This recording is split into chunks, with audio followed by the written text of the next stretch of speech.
So hello, welcome to another one of our COVID-19 behind the scenes museum video series. You can see we're back in the workshop. Uh, Yesterday was Friday. I know it's getting hard to remember what day it is, but yesterday was a beautiful day, and we took the opportunity, or I took the opportunity to pull everything out of the shop. Wendy keeps harassing me because I say we, and I guess when I work on these things, I think that I'm doing it in the spirit of all of the museum members, but it's true. I'm out here by myself, and so it's just me. So I took the opportunity to pull everything out of the garage. CT6 used to be over there and was blocking the 880, so I couldn't get it in and out. So we pulled everything out, swept the floors, did some rearranging, put the CT6 over here where I can work on it better. I got it put on our little Merrick auto dollies. If you guys need to move equipment around, I can highly recommend the Merrick dollies. They're made here in the United States, and they work great.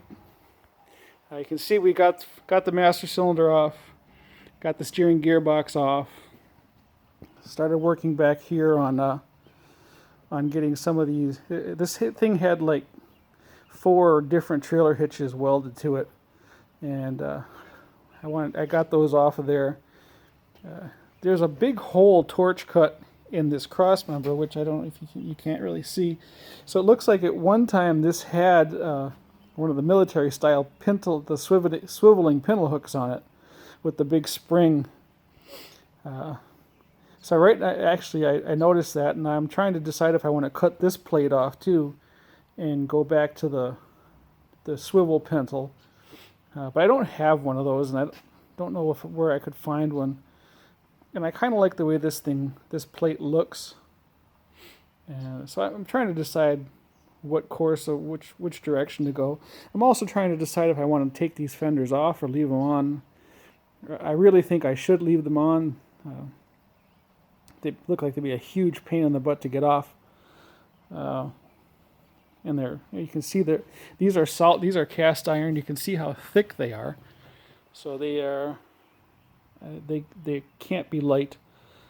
So I'd probably do a better paint job if I took them off, but at the same time, I don't know if it's worth that level. There's just, I don't know.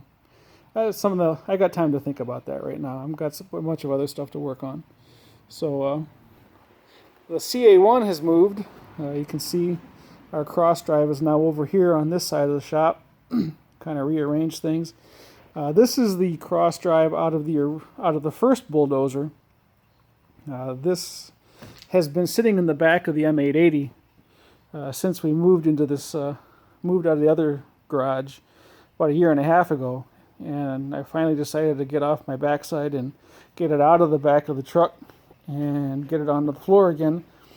We are going to use this one. You can see this one here is actually really clean inside. I got a bunch of oil sprayed on things so they don't rust. This one here, I don't know if you can kind of take a look.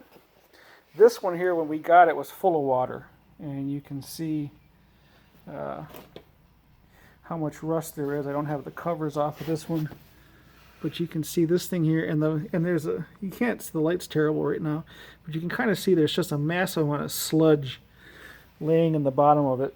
So this one is not going to end. We also have this problem. That's not supposed to do that. So this one here I think is pretty much toast, but it does have the winch on it, and the little trailer hitch comes through here, and it keeps it from sliding too far. So we have that. So I need to get those 2 parts off of there, and I'm going to use them on this. I want to get these drive sprockets off because I want to. What I want to try and do is get the seals. I want to try and get the seals out of these so I can see if there's numbers on them. In that way, I don't damage the seals for this one. So I'm probably going to mangle the seals pulling them out. But I'm hoping that there's a number on the back side of it. And if there's not, then I'm just going to put these seals back on. They were not leaking, and but if I can find numbers on them, I'm going to go ahead and swap them out. So the M880 got pulled out yesterday.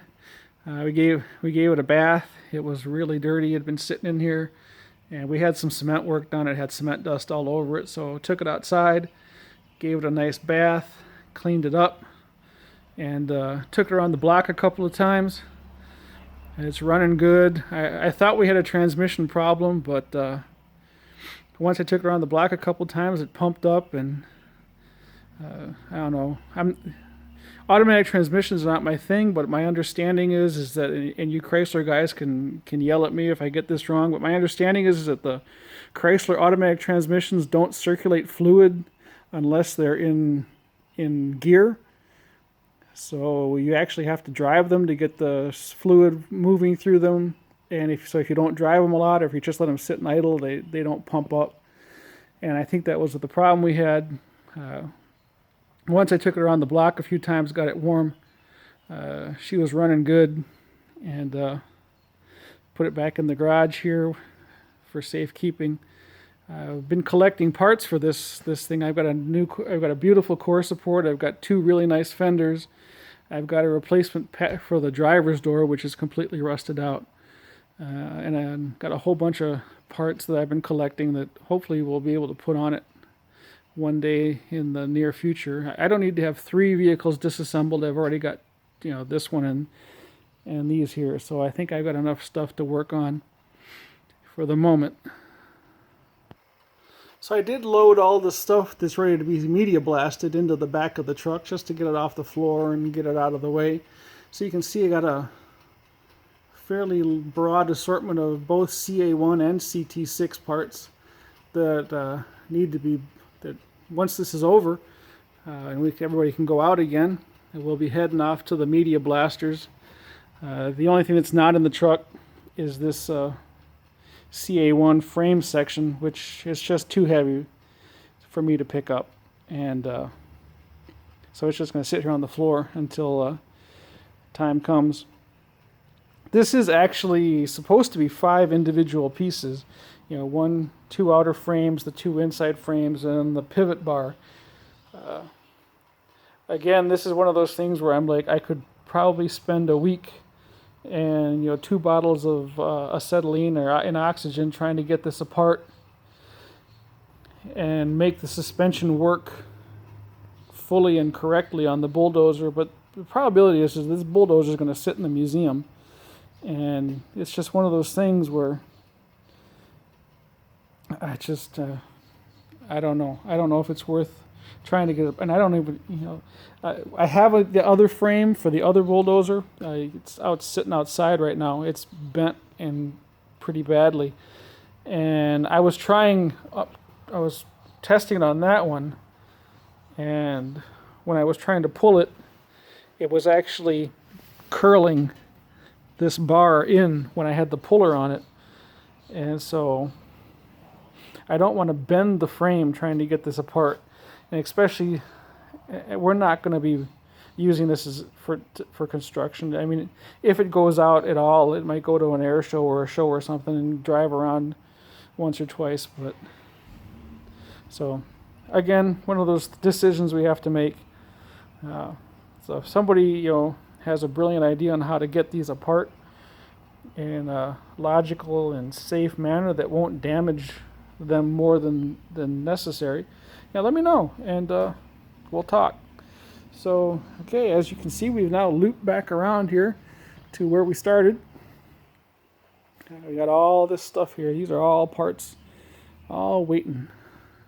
So all that's the funny thing is a lot of people don't think about is when you're restoring a vehicle. Normally this tug will take up this much real estate. This is it.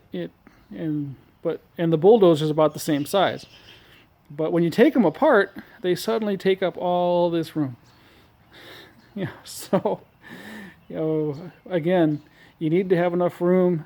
One of those things is if you're going to restore vehicles, you have to remember that, is that, you think about a car or a vehicle on how big it is, and then realize that once you start dismantling it, it takes up the footprint of it increases exponentially, and a lot of people don't think about that. So there's my words of wisdom for today. Hope everybody's having everybody's doing good and staying safe and healthy, and we will see you hopefully in another month or so when this is over, and be back at the museum, and we can all talk face to face again. So see y'all later.